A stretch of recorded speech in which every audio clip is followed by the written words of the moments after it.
KW Continente presenta los análisis y comentarios del ingeniero José Isabel Blandón y Fernando Correa. Muy buenos días, Panamá. Hoy es jueves 13 de enero. Usted está viendo Next Canal 21. Nos escucha por KW Continente. Un día en el que amanecemos con más de 6.000 casos nuevos de COVID. Pues hay una positividad del 27%. 6.513 exactamente. Así que, pues no bajar la guardia, tomar las medidas necesarias, porque lo que menos podemos hacer es pedir o que se haga una nueva restricción. Recuerden, la economía también fue un tema ayer, porque apareció el informe del Banco Interamericano de Desarrollo. Bueno, varias instituciones ayer dieron sus proyecciones de crecimiento para América Latina. América Latina crecerá 2.1%. Súmenle ese crecimiento, ¿cuánto representa la inflación galopante? Estados Unidos, por ejemplo, ya son 7% el porcentaje de inflación que tuvo en los últimos meses del 2021. ¿Qué implica eso? ¿Cuánto va a ser inflación de todo este crecimiento que va a haber en América Latina? ¿Cuánto van a representar las exportaciones, que van a ser la tabla de salvación, tal vez, de varias economías? Panamá será el país que más crezca, según estas proyecciones. Pues 7.5%, un crecimiento alto. Será suficiente para generar empleo, y esa es la gran incógnita, y ese es el gran debate, y sobre todo la gran afrenta de todos este año. Generar empleos y puestos de trabajo en el año 2022, que va a ser, si no lo hacemos, el gran lastre de nuestra economía. Un día también en el que amanecemos con el gobierno anunciando hoy una conferencia de prensa para presentar los avances en la negociación del caso, de la negociación que lleva a cabo con Minera Cobre Panamá. Bueno, en el mundo, Real Madrid ayer se convirtió en el primer finalista de la nueva Supercopa de España. Hoy espera su contrincante en el partido que será entre el Athletic de Bilbao contra el Athletic de Madrid. Don José. Buenos días, Fernando. Buenos días. Buenos días a toda nuestra audiencia que nos sigue en KW Continente Radio y en Canal 21 Next TV. Yo quiero, antes de empezar, dos cosas. Uno, vamos a tener a Luis Eduardo Camacho González sobre todo lo que se está diciendo, que parece que hay media verdad y aparece un nuevo Euro 14. Además, enviarle mis sinceras felicitaciones al amigo José Abel Erazo, que hoy está de cumpleaños. De eso le hablo ahora un poquito sobre todo esto, pero usted que se está en su casa, listo, preparándose, se está tomando un cafecito, usted que viene, hay muchas, usted que viene en el carro, nos está escuchando por radio, o usted que está grabando para verlo. Vamos a hacer el café tranquilo, hay muchas noticias, pero se las vamos a poner, le vamos a dar los hechos, se los vamos a poner en perspectiva para que usted lo mire. Pero antes que nada, piensen en lo siguiente. Hace unos minutos José Luis estaba entrevistando al psiquiatra Carlos Saavedra y nos hablaba de la tensión que genera toda esta situación. Le voy a dar una pequeña recomendación. Yo no soy psiquiatra, nada, pero escuchando al doctor se me vino a la mente. Hay una serie que se está presentando en Netflix. Café con aroma de mujer. Oh. Tiene 92 capítulos y yo voy por el 48. Allí, que es una reedición de aquella novela de hace 25 años. Que Margarita Rosa de Francisco, bajo esa gran producción de Gaitán, en el 94 salió. Y esta es una nueva, en la que la artista Laura Londoño, hermosa, mujer talentosa, ella es actriz, modelo, estudió en Nueva York por 3 años actuación. ¿Te la recuerda en una novela que se llama Sin Seno no hay paraíso? Sin senos no hay paraíso. Sí. Esta mujer, y junto con el artista cubano William Levy y Carmen Villalobos, hace una tremenda presentación en esta novela, que es Café con aroma de mujer, en donde Gaviota y su mamá llegan a la hacienda Casablanca. Mírela. Y a mí lo que me encanta de esa novela es cómo los colombianos, en ese lenguaje tan pegajoso, tan profundamente analítico, de la vida diaria, cómo contesta y cómo salen de las situaciones difíciles y toda la cantidad de dichos. Es una novela entretenida, ¿m? Y hoy es número 1 en Panamá, Sí, en Netflix. y en Perú y en América Latina. ¿Eh? Es una reedición de ese gran talento colombiano, expresado en estos artistas y en esta actuación. Pero no estaba hablando de Laura, aparte de ser una mujer hermosa, es una mujer de apenas unos 30 y tantos años, 30 y poco. extraordinaria, refrescante, no tiene esa tensión y pasan cosas de la vida, de todo, pero es un buen entretenimiento en Netflix. Bien. Usted sabe que el general Torrijos, cuando antes no había Pegasus ni había nada de esas cosas de grabaciones, antes nos grababan por los métodos viejos. Entonces el general Torrijos ponía a la nana que nos atendía allá en Farallón, desde las 7 de la mañana hasta la hora que sea, narrar la novela del día anterior. Todas las novelas que daban en esa época, Lucecita presentaba El Pantanal, y entonces la doña, y la grabadora grabando la duplicación de la novela. Cuando nosotros hablábamos, ya los gringos estaban aburridos. ¿Para qué sirven las novelas? ¿Y para qué lo usaba ese gran talento que era Omar Torrijos Herrera? Una táctica de distracción, le poníamos la novela, la doña lo narraba, allá la escuchaban, y ellos tendrían que ver qué clave estaba ahí, no había ninguna. Pero esta novela, preste la atención. Se la recomiendo. ¿Pero usted la está viendo? No. No, mírela. No paro mucha bola a las novelas. ¿Ah? ¿No le gusta? No. A mí sí me gusta. Son demasiado largas, hombre. No, pero se entretiene. Está pensando, en vez de estar pensando tanto, porque Fernando ayer me mandó el análisis de riesgos de América Latina. Complicado, Le di una primera lectura, cuando iba por la mitad, volví a la novela. Café con Aroma de Mujer a ver a Laura. A Laura. Bien, que ahí es Gaviota. A Gaviota. Sí. Bueno, vamos a hablar en cosas serias. Vamos a hablar de esto que nos tiene preocupados, que son los contagios mundiales. Fíjense lo que está pasando en el mundo. Algunas veces ya comenzaron, ya me están mandando mensajes, ¿por qué yo veo novela? Digo, yo veo novela porque veo novela, pues. Claro. Igual que estudio otras cosas y leo otras cosas, y ciencia y matemáticas, pero a mí me gustan las novelas. Bien, mire lo que está pasando. En Alemania, en el día de ayer, hubo un récord de casos positivos, igual que en Panamá. Sí. Récord, aquí hubo un récord. Estos en 1513 es un récord para un día de contaminación de positivos. En Australia llegaron a 92.000, récord. Ahí está el señor Djokovic, que ayer tuvo que reconocer que mintió. Que no sabía ni siquiera que tenía COVID. No, y que mintió incluso en el protocolo. Y el gobierno serbio ha anunciado una investigación sobre la violación del protocolo.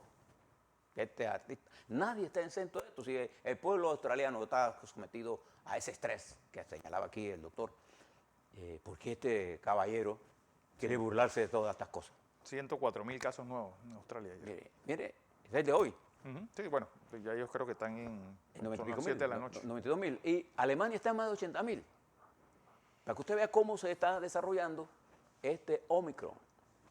Y hay dos palabras que yo quiero que usted vaya usando correctamente. Una es la palabra fluroma, ¿te acuerdas que hablamos de ella? Este es el flu, que es gripe. Con corona. Con corona, que se reportó cuando Israel. ocurre simultáneamente las dos infecciones. No es que se mezcla el virus, no, es que le da a usted el virus de la gripe y le da el COVID-19, la COVID-19. No se mezclan, no, es que le da simultáneamente, eso es lo que es. Pero son casos que hay, que se reportaron en Israel, precisamente en una mujer embarazada, le hablamos de ello. Y el otro es el Deltacron. Esto no es, se está dando que la gente sufre Deltacron y se mezclan, no. Los materiales genéticos no se mezclan de esa forma, diferentes materiales genéticos que no tienen ese nivel de capacidad.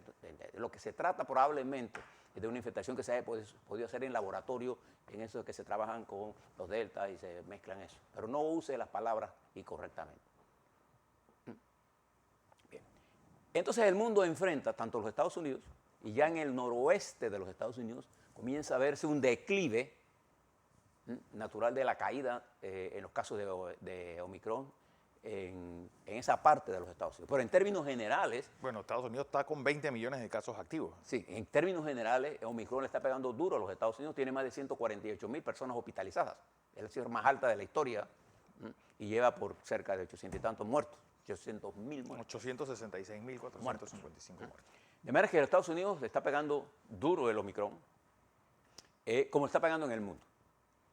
Y esto es lo que hace que la gente sea altamente sensible. Le cuento nada más.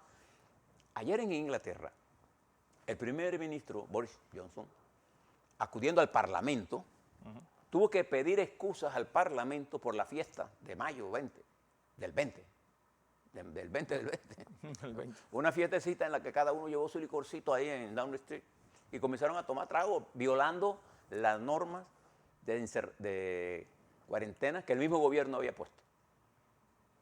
Y están pidiendo la renuncia del primer ministro. Y él fue a dar esta explicación para no renunciar. Pero usted conoce Europa, Fernando. Hace complicado para él porque Boris Johnson está contra la pared. No solamente por este caso, Sí, por muchos casos. por otros casos.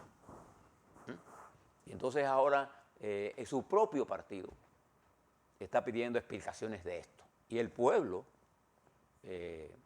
inglés también está pidiendo explicaciones, como tú estás haciendo encerramiento y tú estás ahí en tu propio palacio, residencia oficial. Eso no es un palacio, Sí, es una residencia. una residencia oficial de las más importantes de Londres. Cuando usted va a Londres, Pasar por el número 10 de si usted Downing no pasa Street, por ahí, no está en Londres. Ni si no ve el Támesis y no ve el reloj, el Big Ben, reloj el Big Ben, Parlamento. el Parlamento, usted no ha visto Londres. la Noria. Bien. Esto está ocurriendo y está poniendo una fuerte presión y sobre el nuevo gobierno de Alemania. ¿Ves? Cuando la gente quiere ser presidente o primer ministro, después se da cuenta que esto es una responsabilidad muy grande. No importa el país que usted maneje, usted es el hombre que todo el mundo le echa la culpa de todo. Bueno, pero nunca le reconocen los créditos. Siempre le echan la culpa. Reconocen en la historia, tal vez te lo reconocen. Sí, cuando pasa el tiempo. Cuando pasa el tiempo. Y si usted quiere saber de alguien, por ejemplo, el tipo que más vivió esto, el hombre que más vivió esto fue Winston Churchill. Bueno, pierde la elección ya terminando la guerra. Dirigiendo la guerra exitosamente. El hombre que de verdad entendía a Hitler y que le prestó atención, gana la guerra y va a la elección y pierde. Pierde. Después volverá, ¿no? Pero pierde. Y esa fue una elección dura para... Muy dura. Entonces, la nueva biografía, pues sí, la muestra muy bien y sobre todo la explicación que da Ken Follett en esa trilogía del siglo XX es que el pueblo inglés ya quería olvidar la guerra y una forma de olvidarla es quitar a Winston Churchill del medio. Es claro, porque el hombre... Él representó el que la ganó victoria, guerra no pero podía representaba dirigir la guerra. paz. Exacto. Y entonces, pero él volvió...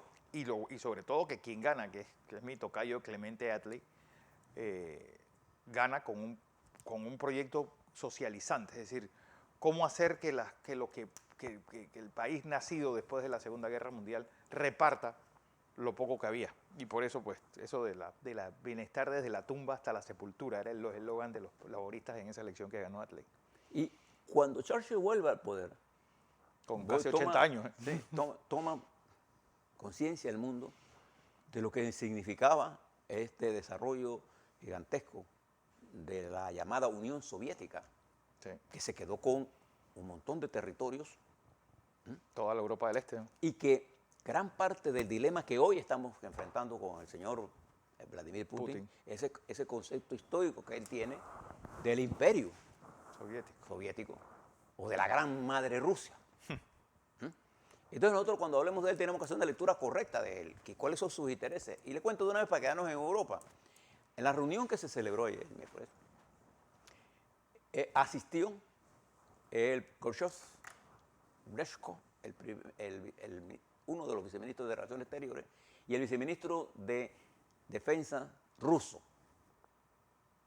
un hombre de apellido Fomin, y asistieron los 30 delegados de los países de la Unión Europea y la señora subsecretaria de Estado Wendy Sherman de los Estados Unidos, en una reunión dura, que fue calificada por los rusos de que era una reunión informal, según ellos, porque la OTAN como tal no estaba representada, pero había un grupo importante de generales, de los hombres que que toman las decisiones militares. En esa reunión se habló sobre los temas que le preocupan a Rusia y de sus exigencias, pero el mundo ha sido claro, el mundo occidental con Putin. Le ha dicho, nosotros no vamos a limitarnos para la expansión de la OTAN. Uno. Entonces ahora tiene Putin un problema, o actúa contra Ucrania y se gana todas las sanciones que le vienen encima, que van en la práctica a destruir la economía rusa, porque este es un mundo interactuante. No va, si lanza los misiles tendremos una guerra de locos, pero ahora se encuentra atrapado Putin en propuestas que él ha hecho públicas, en documentos, cosas que es poco inusual. Cuando usted está negociando algo, usted no le entrega en público a lo que está negociando. Putin hizo de conocimiento de Europa sus peticiones, ¿y sabe lo que hizo Europa? La divulgó en todos los medios de comunicación. Entonces los europeos están alzados por lo que Putin está diciendo, porque los europeos, que son conscientes del daño de la guerra, también son conscientes del problema del expansionismo de los rusos. Y estas son cosas, usted que conoce la historia muy bien, que están en la mente de todas las generaciones. Eso no se olvida. Por eso cuando usted se mete en este tipo de problemas, de lucha, de grupos que son milenarios, cada vez que usted da una opinión, alguien se pone bravo con usted. Entonces, esa reunión de ayer no llegó a nada. Y sigue la tensión. Hay una intención de los Estados Unidos de bajar la tensión por la vía de la negociación. Hay una intención de Rusia de hablar para adentro. Putin ha logrado un objetivo suyo, que es estar en la mesa grande del mundo. Y ha desplazado temporalmente a China, pero China sigue resolviendo sus problemas porque China tiene más poder económico, recuérdalo siempre, pero poder mucho más que Rusia, porque China es la segunda economía del mundo. Rusia es apenas la undécima o décima, con bastantes diferencias. Sí, que también hay que decirlo, que es decir, la diferencia entre los primeros 5 y los segundos 5 es abismal. Sí. Entonces, pero además de eso, la China no solamente está desarrollándose tecnológica y económicamente, se está desarrollando también militarmente. Y a estos dos peligros se está enfrentando Biden, que a su vez está exigiendo lo que Trump no le exigió a Putin. Entonces aquí hay una Europa que une criterio con los Estados Unidos. Es más, en esta reunión tripartita estuvo Estados Unidos. Estados Unidos dijo que no iba a discutir el futuro de la OTAN sin la OTAN. Y Putin intentaba que negociar él con los Estados Unidos para que Putin doblegara a la OTAN. Eso no va a pasar. Eso lo hizo Trump. Y hablando de Trump, Fernando, ayer una entrevista que en la cadena National Public Radio, que es una cadena nacional. Es una radio bastante del Estado, es del estatal, no es pública. Pública. Es decir, vive de la cooperación pública. Sí, es pública. Es pública, sí. Ese gran periodista, Ian Skip, le hizo una entrevista pactada con Trump. Él, por 6 años, este periodista norteamericano, un gran periodista, estaba buscando una entrevista con Trump. No la consiguió cuando era presidente y le dio ayer una entrevista. Martes, miércoles, por ahí. Y en el minuto 11, 9 de la entrevista, chao, cortó Trump porque le estaba preguntando sobre el 6 de enero. Sobre el 6 de enero y Trump salió huyendo. Y esa es la noticia. La noticia es que Trump salió huyendo de la entrevista. No es la primera vez que lo hace, ¿ah? No. Ya lo ha hecho anteriormente cuando él se encuentra acorralado saliendo. Pero no salió huyendo nada más de esto. Hoy, en los Estados Unidos, no solamente está el Omicron, están pegándole otra crisis, que es el riesgo político país de los Estados Unidos, que en este documento que me mandó Fernando no está porque es de América Latina. Sí, es América Latina. Le voy a hablar sobre él después. La gente contestando. Sí. El presidente enfrenta una de las crisis políticas más serias de la democracia que ha enfrentado la democracia norteamericana. incluyendo las grandes protestas de la guerra de Vietnam en la lucha por la paz. En los años 60. Yo no sé si ustedes recordarán eso, en los 60, 68, eso fue movilizaciones, gente que rompía las tarjetas para no ir a pelear, objetores de conciencia, movimientos La gente que literalmente militares, se fue para Canadá y guerrilla. las Panteras Negras es un Pero el movimiento que núcleo parece una de la guerrilla. democracia norteamericana, como la entendemos, no flaqueó, pudo enfrentarlo. Esta crisis institucional es mucho más profunda. El Partido Republicano, que ha perdido todos sus objetivos Sí. como partido, ahora está en una lucha por impedir que la gente vote. ¿Cómo le puede a Estados Unidos, estos republicanos, pedirle a América Latina que respeto a los votos si ellos allá quieren que la gente no vote? Entonces Trump ha tomado una ofensiva con el discurso que dio allá en Atlanta, En Atlanta. en la que lleva el discurso para que el Senado de los Estados Unidos, hoy precisamente está allá, apruebe una ley de reforma electoral que en vez de disminuir a la gente votando, facilite que la gente vote. Porque la esencia de la democracia es respetar el derecho político de la gente a escoger a sus dirigentes partidarios, ¿ves?, sus dirigentes gubernamentales, tanto a nivel local, estatal como federal. Y Biden se ha lanzado en una ofensiva ahora política, simultáneamente lanzando una ofensiva política para demostrarle al pueblo norteamericano dónde están sus enemigos, internos y externos. Y recuerda que los Estados Unidos siempre se han manejado con tener al frente un enemigo. Antes era la expansión soviética, el comunismo. La contención. Después de eso pasó un periodo en la que era el avance de China. Pasó esto a ser China y Trump lo quiso hacer con China ignorando el avance ruso, y Biden ahora tiene dos. Y si usted mira la televisión china y la televisión rusa, el ataque frontal contra lo que ellos llaman el decaimiento del imperio norteamericano, cosa que Sí. no es lo que está ocurriendo. Está lejos de ocurrir. Si usted va a los Estados Unidos, usted se da cuenta del formidable desarrollo. Mire, el estado de California, que es la séptima economía del mundo, le pone el pie a Rusia solo en economía. Solo. Solo. Entonces, yo quiero que ustedes miren esto, porque esta guerra mediática llena de mentiras se está intensificando y no está llegando a nuestros lares. Bueno, y Hispan TV también, hay que incluirlo en esa lista de la televisión esa iraní, que también está muy activa en redes y muy activa en medios. Y que precisamente ayer en Israel se capturaron 6 personas iraníes por estar contrabandeando información de inteligencia de Israel. Entonces, este mundo, esto que está pasando allá en la capital de Ginebra, Bélgica, perdón, la capital de Ginebra, Bélgica, nos está indicando a nosotros que no hay acuerdo. Y esto nos va a llevar a nosotros a una confrontación nueva, mientras China se prepara para las Olimpiadas en medio del incremento del COVID. Hay más de 20 millones de chinos, de los 1.400 millones de habitantes, que están cerrados, que no se pueden mover para ningún lado, porque China va a ser huésped de los Juegos de Invierno. Pero además de eso tiene un efecto. Anfitrión.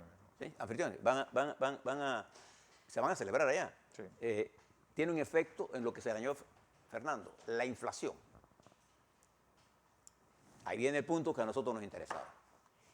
El petróleo, el WTI, el Texas, el West Texas International, ayer se mantuvo en $82.40 aproximadamente. Póngale $82 con unos centavos. En un incremento que mañana lo va a sentir usted, no pero va a venir. El petróleo que nosotros habíamos pronosticado que en 31 de diciembre iba a estar en 90, ya hoy, a 13 de enero, está en 82, en alza. Bueno, mañana el golpe es de 17 centavos Pero sigue por en galón alza, del de diésel y 15 centavos la de 96. Pero además de eso está en alza los metales. El cobre ayer se cotizó a $4.57 la libra. y nosotros estamos negociando cobre, precisamente. Por eso nos debe interesar. Todos los panameños debemos saber poco de cómo se está el mercado, cómo es que funciona esto, para no dejarnos sorprender por cualquiera que dispare, cualquier tontería. El oro, la onza Troy, llegó a 1827, ayer. Entonces, esta poderosa maquinaria, recuerde que nosotros, nuestra economía está dolarizada, nosotros no tenemos moneda, pero con un sistema mucho más fuerte que el de El Salvador, por ejemplo. De allí la gran importancia de la noticia que nosotros dimos ayer, que fuimos el único medio que la dio, de verdad, de que hoy aparece, mire esta portada, maestro, ayúdame aquí un momentito, mire esta portada de Metro Libre. Ahí está. Esta debió ser la portada de todos los medios, porque aquí está Panamá, mire qué foto más hermosa. ¿Y cuál es la otra columna? Mundo Financiero muestra confianza en Panamá, en el país. Sí, ¿Y por qué ellos lo hacen? Millones de dólares en oferta. Sí, ¿por qué ellos lo hacen? Porque en este mundo, nosotros en medio de la pandemia, el gobierno del presidente Cortizo, sí, el gobierno del presidente Cortizo, su ministro de Economía, sí, el doctor Héctor Alexander, nosotros tenemos en el mercado, y le explicaba por qué la tasa de riesgo de no pago, lo del spread, como se llama, de nosotros es bajo. Para conseguir 2.500 tuvimos 6.000 millones de ofertas, una sobreoferta de una multitud de bancos internacionales, de China, de Europa, de los Estados Unidos, ¿no? Entonces, en medio de todo esto, dígame cuántos países tienen esta opción. Esto era noticia antes de ayer en primera plana, cuando salimos, en Bloomberg. Estaba en el headline de las noticias que estaban, Panamá aprovecha el mercado global dado su fortaleza financiera. ¿Esto qué quiere decir? ¿Que no hay problemas en Panamá? No. Esto lo que quiere decir que nosotros tenemos perspectivas. Y en este mundo global, y voy a terminar aquí, observe nada más las siguientes cosas que les voy a señalar. Chile. Ayer el presidente electo, Boric, expresó su preocupación y su disgusto por la licitación de las minas de litio, minerales. Y esto genera tensión. Como yo voy a hacer una licitación y el presidente entrante ya está diciendo que no. Claro. El presidente del Perú enfrenta una permanente oposición que intenta bloquearlo de todo. Sí. Sin embargo, si usted mira a Perú, sus perspectivas son buenas, pero su riesgo político es altísimo. Es altísimo. Igual que el de Ecuador. Y en Colombia, el grupo llamado de la Unidad, de la Colombia Unida, y no se llama así, se llama la Colombia, bueno, este grupo del centro, derecha, una parte importante de esos dirigentes se oponen a que Zuluaga, del Centro Democrático, sea parte de la consulta que se va a hacer en marzo para escoger el candidato de ellos, porque consideran que la unión a Duque o con el expresidente Uribe es la muerte para ellos. Y se ha enfrentado Colombia, el riesgo político de Colombia es más alto que el riesgo económico. Si usted se va en Centroamérica, el riesgo político en Salvador. Bueno, y ahora con esta investigación del espionaje de Bukele a 20 periodistas del Faro. Pero el riesgo político en Venezuela y que ya comenzó el arranque de la búsqueda para presentarle una revocatoria de mandato, y el riesgo político de la presencia del señor Ortega. Y fíjese lo que está pasando en Costa Rica.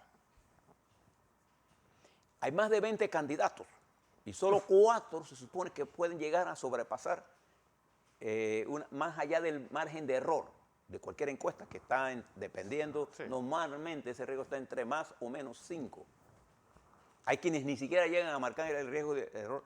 Y habrá 4 candidatos, entre ellos los 2 partidos tradicionales, porque en Costa Rica el péndulo se mueve hacia el centro derecha, pero con caras nuevas. Porque este muchacho que ganó usted busca el currículum de él y no tiene nada. Nada. Y uno de los posibles candidatos puede ser el presidente Fidel. El pastor. Ah, bueno, el pastor Alvarado. Pastor Alvarado, que sería otro problema para Costa Rica. Sí. El riesgo, entonces, aumenta. Nosotros vamos a un proceso electoral. Y todos estos problemas que nosotros estamos viendo en el sistema judicial, esto que pasó con Camacho, Con Camacho González. En las que se divulgan en un medio lo que no realmente pasó. Si usted va a divulgar algo de lo que pasó, dígalo toda la historia. El testigo clave Se retractó. se retractó y le pidió disculpas tanto al juez como a Camacho González. Y dijo que él lo había hecho por presión de Popi Varela y de Babi Valderrama. Y mañana le voy a hablar un poco sobre el Tribunal Electoral. Esos son otros. Quiero hablarle sobre esto porque el riesgo país, que es el riesgo político, se incrementa en la medida en que el Tribunal Electoral no está entendiendo cuál es su misión como institución. Así es. Y esto está en riesgo. A la vuelta, vamos a hablar de cómo está el COVID, pero vamos a ponérselo en perspectiva. ¿Y por qué nosotros tenemos que mirar esto con una dinámica diferente a lo que vimos en el 21? Porque la variante Omicron tiene otra dinámica y es importante que todos entendamos la dinámica del virus, de la variante dominante, que es el Omicron, cómo ella se comporta y cuál debe ser el ajuste estratégico nuestro y táctico frente a este enemigo. Y qué cosas debemos hacer nosotros para consolidar el año 22, sobre todo un día como hoy, que arranca una parte importante de las negociaciones. Estamos negociando el problema minero, sí, pero estamos negociándolo y vamos a tener acuerdo probablemente cuando esté listo. Cuando usted tiene un acuerdo con alguien, cuando lo termina. Lo termina. Entonces, tenemos muchas cosas abiertas y tenemos muchos mensajes buenos del extranjero en nuestras salidas al mercado, que eso es lo que mide el estado de salud financiera de un país. A la vuelta, eso y más. Así es.